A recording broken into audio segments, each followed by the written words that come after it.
श्रीमद् भागवत महापुराण एकादश स्कंध सप्तदशों अध्याय वर्णाश्रम धर्म निरूपण। इससे पूर्व के अध्याय में हमने भगवान की विभूतियों का वर्णन सुना।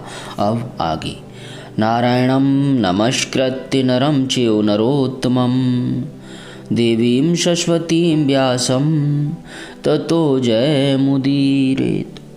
उद्धव जी ने कहा, कमल नयन श्री कृष्ण, आपने पहले वर्णाश्रम धर्म का पालन करने वालों के लिए और सामान्यतः मनुष्य मात्र के लिए उस धर्म का उपदेश किया था जिसमें आपकी भक्ति प्राप्त होती है। अब आप कृपा करके यह बतलाइए कि मनुष्य किस प्रकार से अपने धर्म का अनुष्ठान करे जिससे आपके चरणों में उसे भक्ति प्राप्त हो जाए। प्रभु महाबाहु माधव, पहले आपने हंस रूप से अवतार ग्रहण करके ब्रह्मा जी को अपने परम धर्म का उपदेश किया था।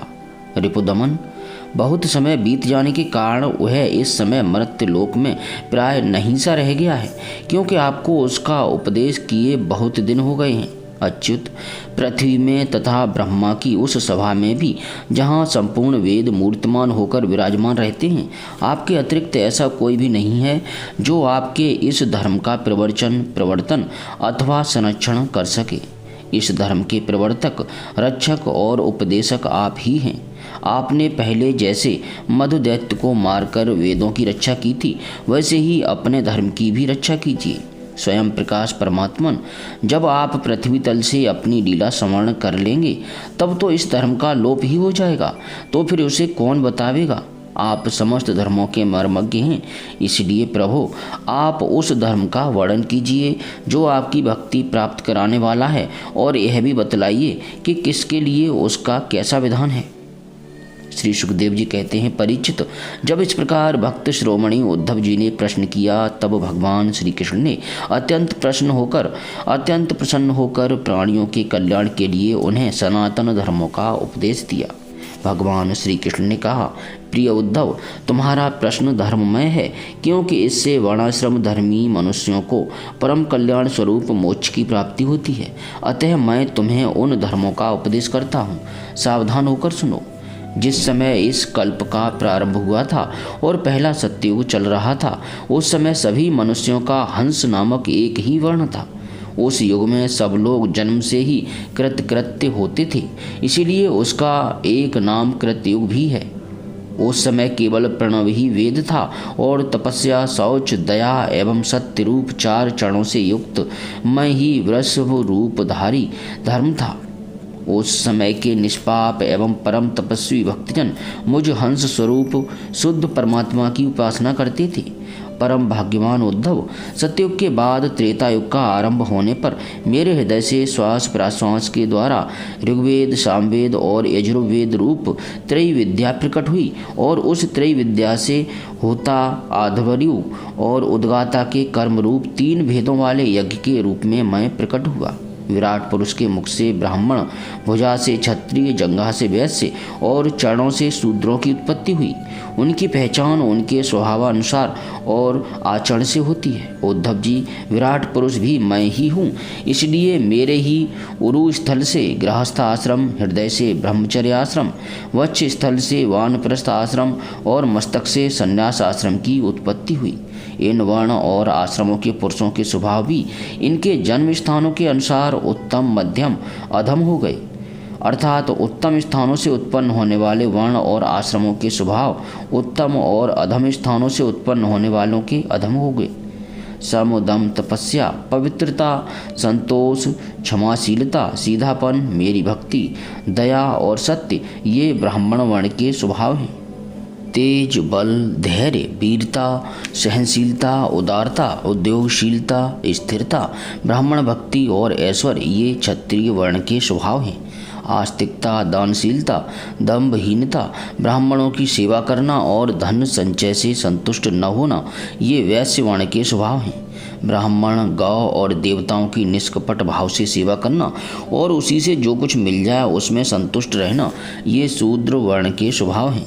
अपवित्रता, झूठ बोलना, चोरी करना, ईश्वर और परलोक की परवाह न करना, झूठ मूठ, झगड़ना और काम, क्रोध एवं तृष्णा के वश में रहना ये अंत्यजों के स्वभाव हैं। उद्धव जी, चारों वर्णों और चारों आश्रमों के लिए साधारण धर्म यह है कि मन, वाणी और शरीर से किसी की हिंसा न करें, सत्य पर दृढ़ रहें, चोरी न करें, काम, क्रोध तथा लोभ से बचें और जिन कामों के करने से समस्त प्राणियों की प्रसन्नता और उनका भला हो वही करें। ब्राह्मण, क्षत्रिय तथा वैश्य गर्भाधान आदि संस्कारों के क्रम से यज्ञोपवीत संस्कार रूप द्वितीय जन्म प्राप्त करके गुरुकुल में रहे और अपनी इंद्रियों को वश में रखे। आचार्य के बुलाने पर वेद का अध्ययन करे और उसके अर्थ का भी विचार करे। मेखला, मृगचर्म, वर्ण के अनुसार दंड, रुद्राक्ष की माला, यज्ञोपवीत और कमंडलू धारण करे। सिर पर जटा रखे, शौकीनों के लिए दांत और वस्त्र न धोवे, रंगीन आसन पर न बैठे और कुश धारण करे। स्नान, भोजन, हवन, जप और मलमूत्र त्याग के समय मौन रहे और कच्छ तथा गुप्तेंद्रिय के बाल और नाखूनों को कभी न काटे। पूर्ण ब्रह्मचर्य का पालन करे, स्वयं तो कभी वीरपात करे ही नहीं। यदि स्वप्न आदि में वीर स्खलित हो जाए तो जल में स्नान करके प्राणायाम करे एवं गायत्री का जप करे। ब्रह्मचारी को पवित्रता के साथ एकाग्र चित्त होकर अग्नि, सूर्य, आचार्य, गौ, ब्राह्मण, गुरु, वृद्धजन और देवताओं की उपासना करनी चाहिए तथा सायंकाल और प्रातःकाल मौन होकर संध्योपासन एवं गायत्री का जप करना चाहिए। आचार्य को मेरा ही स्वरूप समझे, कभी उनका तिरस्कार न करे, उन्हें साधारण मनुष्य समझकर दोष दृष्टि न करे, क्योंकि गुरु सर्वदेवमय होता है। सायंकाल और प्रातःकाल दोनों समय जो कुछ भिक्षा में मिले वह लाकर गुरुदेव के आगे रखते, केवल भोजन ही नहीं, जो कुछ हो सब। तदनंतर उनकी आज्ञानुसार बड़े संयम से भिक्षा आदि का यथोचित उपयोग करें। आचार्य यदि जाते हों तो उनके पीछे पीछे चले, उनके सो जाने के बाद बड़ी सावधानी से उनसे थोड़ी दूर पर सोवे। थके हों तो पास बैठकर चरण दबावे और बैठे हों तो उनके आदेश की प्रतीक्षा में हाथ जोड़कर पास में ही खड़ा रहे। इस प्रकार अत्यंत छोटे व्यक्ति की भांति सेवा शुश्रूषा के द्वारा सदा सर्वदा आचार्य की आज्ञा में तत्पर रहे। जब तक विद्या अध्ययन समाप्त न हो जाए तब तक सब प्रकार के भोगों से दूर रहकर इसी प्रकार गुरुकुल में निवास करे और कभी अपना ब्रह्मचर्य व्रत खंडित न होने दे।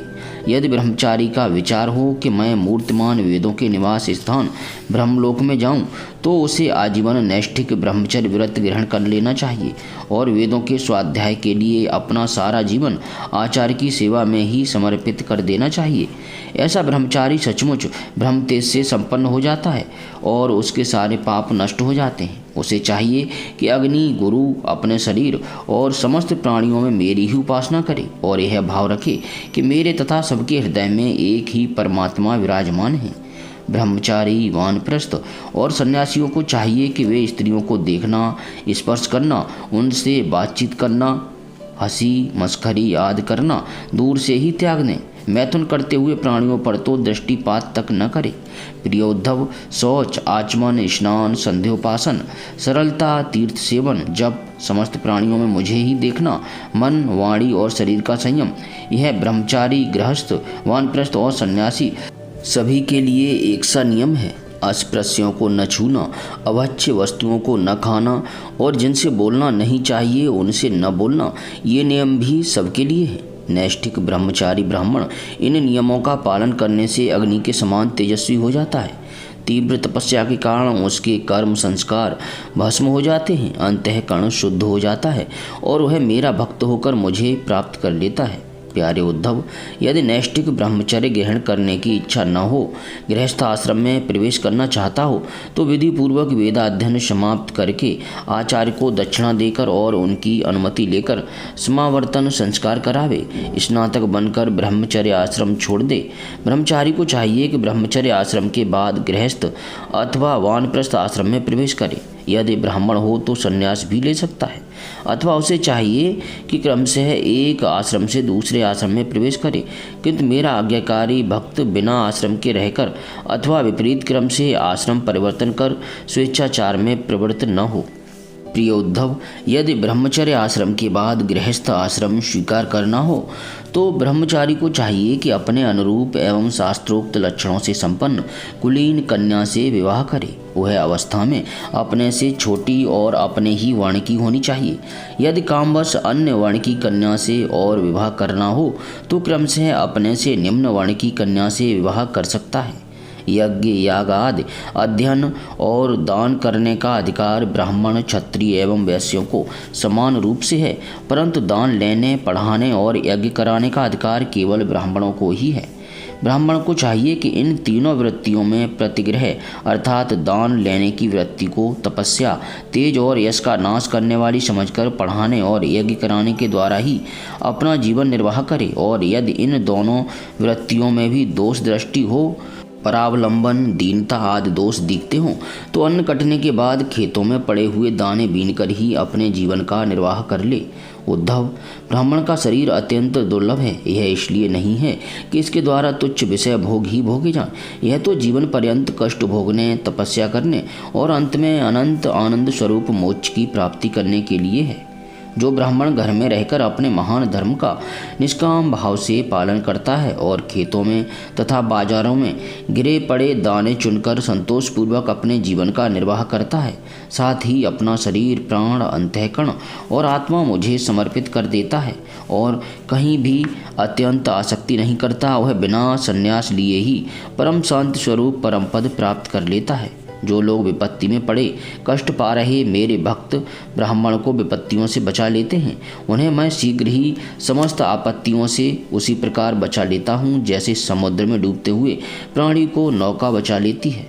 राजा पिता के समान सारी प्रजा का कष्ट से उद्धार करे, उन्हें बचावे, जैसे गजराज दूसरे गजों की रक्षा करता है और धीर होकर स्वयं अपने आप से अपना उद्धार करे। जो राजा इस प्रकार प्रजा की रक्षा करता है वह सारे पापों से मुक्त होकर अंत समय में सूर्य के समान तेजस्वी विमान पर चढ़कर स्वर्गलोक में जाता है और इंद्र के साथ सुख भोगता है। यदि ब्राह्मण अध्यापन अथवा यज्ञ याग आदि से अपनी जीविका न चला सके तो वैश्य वृत्ति का आश्रय ले ले और जब तक विपत्ति दूर न हो जाए तब तक करे। यदि बहुत बड़ी आपत्ति का सामना करना पड़े तो तलवार उठाकर क्षत्रियों की वृत्ति से भी अपना काम चला ले, परंतु किसी भी अवस्था में नीचों की सेवा, जिसे स्वान वृत्ति कहते हैं, न करे। इसी प्रकार यदि क्षत्रिय भी प्रजापालन आदि के द्वारा अपने जीवन का निर्वाह न कर सके तो वैश्य वृत्ति अर्थात व्यापार आदि कर ले। बहुत बड़ी आपत्ति हो तो शिकार के द्वारा अथवा विद्यार्थियों को पढ़ाकर अपनी आपत्ति के दिन काट दे, परंतु नीचों की सेवा, श्वान वृत्ति का आश्रय कभी न ले। वैश्य भी आपत्ति के समय शूद्रों की वृत्ति सेवा से अपना जीवन निर्वाह कर ले और शूद्र चटाई बुनने आदिकारु वृत्ति का आश्रय ले ले। परंतु उद्धव, ये सारी बातें आपत्ति काल के लिए ही हैं। आपत्ति का समय बीत जाने पर निम्न वर्णों की वृत्ति से जीव को पार्जन करने का लोभ न करे। गृहस्थ पुरुष को चाहिए कि वेदाध्ययन रूप ब्रह्मयज्ञ, तर्पण रूप पितृयज्ञ, हवन रूप देवयज्ञ, काकबलि आदि भूत यज्ञ और अन्नदान रूप अतिथि यज्ञ आदि के द्वारा मेरे स्वरूप भूत, ऋषि, देवता, पितर, मनुष्य एवं अन्य समस्त प्राणियों की यथाशक्ति प्रतिदिन पूजा करता रहे। गृहस्थ पुरुष अनायास प्राप्त अथवा शास्त्रोक्त रीत से उपार्जित अपने शुद्ध धन से अपने भृत्य आश्रित प्रजाजन को किसी प्रकार का कष्ट न पहुंचाते हुए न्याय और विधि के साथ ही यज्ञ करे। प्रिय उद्धव, गृहस्थ पुरुष कुटुंब में आसक्त न हो, बड़ा कुटुंब होने पर भी भजन में प्रमाद न करे। बुद्धिमान पुरुष को यह बात भी समझ लेनी चाहिए कि जैसे इस लोक की वस्तुएं नाशवान हैं, वैसे ही स्वर्ग आदि परलोक के भोग भी नाशवान ही हैं। यह जो स्त्री पुत्र, भाई बंधु और गुरजनों का मिलना जुलना है, यह वैसा ही है जैसे किसी प्याऊ पर कुछ बटोही इकट्ठे हो गए हों। सबको अलग अलग रास्ते जाना है। जैसे स्वप्न नींद टूटने तक ही रहता है, वैसे ही इन मिलने जुलने वालों का संबंध भी बस शरीर के रहने तक ही रहता है। फिर तो कौन किसको पूछता है। गृहस्थ को चाहिए कि इस प्रकार विचार करके घर गृहस्थी में फंसे नहीं, उसमें इस प्रकार अनासक्त भाव से रहे मानो कोई अतिथि निवास कर रहा हो।